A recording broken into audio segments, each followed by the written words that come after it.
Aujourd'hui, on va parler du pilier technique du SEO. En fait, le SEO repose sur 3 piliers, le pilier technique, le pilier éditorial, donc ou de contenu, et le netlinking. Donc on va aborder ces 3 sujets dans les prochaines semaines et aujourd'hui on parle du pilier technique. Le premier fondement indispensable évidemment, c'est l'aspect technique de votre site web. La première chose à faire, c'est de s'interroger sur la rapidité de chargement de votre site web. Est-ce que c'est optimal pour l'expérience utilisateur déjà et évidemment pour Google aussi. La réactivité sur mobile notamment, à quoi ça ressemble, est-ce que c'est adapté aux différents écrans disponibles sur le marché? Évidemment, il y en a énormément. Donc souvent, quand on fait un site web, ce qu'on va faire, c'est qu'on va faire les tailles d'écran les plus populaires. Par exemple, on va pas forcément vous optimiser votre site pour, je sais pas, l'iPhone 1 que plus personne n'utilise, mais on va y aller sur les 3 à 4 dernières versions, par exemple, celles qui sont vraiment les plus utilisées. Posez-vous aussi la question des normes techniques au niveau du SEO. Donc déjà, il y a un certain nombre de recommandations techniques qui existent.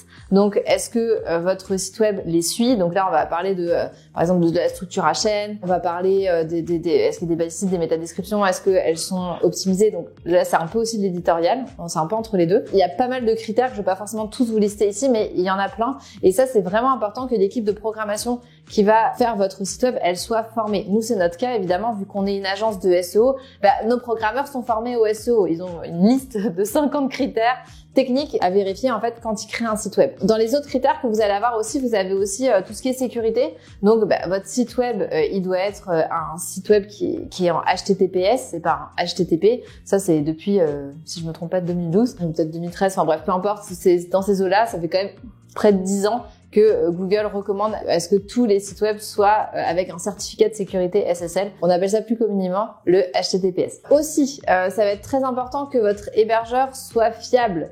Je sais qu'il y a de tous les prix pour les hébergements, mais souvent le prix ça donne une petite indication de la qualité. Si vous trouvez un hébergeur vraiment très peu cher qui est situé en Asie, c'est peut-être pas la meilleure idée si vous avez un site web qui est situé au Québec ou dans un autre pays mais qui est pas en Asie du Sud-Est par exemple.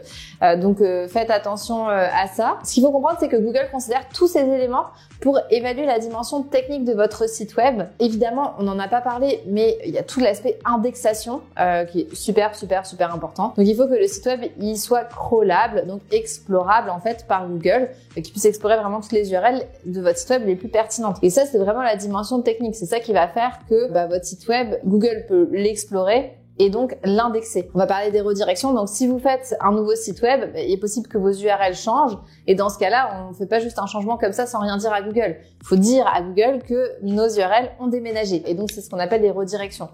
C'est aussi important que les pages répondent avec un code HTTP 200. Ça veut dire tout va bien, notre page est au top, vas-y Google, tu peux l'explorer. Et puis dans les critères techniques aussi qu'on évoquait un peu plus tôt, il va y avoir l'optimisation du robot TXT, la sitemap, etc. Donc tout ça, ce sont des critères techniques. Enfin, nous en tout cas, on les considère vraiment comme plus techniques parce que ça répond pas vraiment à tout l'aspect notoriété ni à l'aspect éditorial. Et ça, ce sont des choses qu'il faut vraiment avoir en tête quand on fait ou refait un site web. De plus en plus aujourd'hui, les gens refont leur site web. C'est très rare les gens qui sont à leur premier site web, sauf si ils sont en création d'entreprise. Mais une entreprise qui est là depuis un petit moment, elle a un site web souvent qui est déjà existant et on parle de le refaire. Et si on le refait, c'est là où ça va être super important d'avoir un spécialiste SEO qui soit impliqué dans la refonte pour ne pas perdre tout le référencement que vous avez déjà gagné. Même si vous n'êtes pas premier sur tous les termes que vous voulez, si votre site web il existe depuis 4-5 ans, c'est sûr qu'il a gagné de la crédibilité au niveau SEO. Mais ce qui gagne de la crédibilité au niveau SEO pour Google, c'est pas nécessairement votre site web, c'est chacune des URL de votre site web en fait. Donc super important de le prendre en considération quand on refait son site. Merci beaucoup de m'avoir écouté. Si vous avez des questions, comme d'habitude, n'hésitez pas à mettre un commentaire et puis ça nous fera plaisir d'y répondre.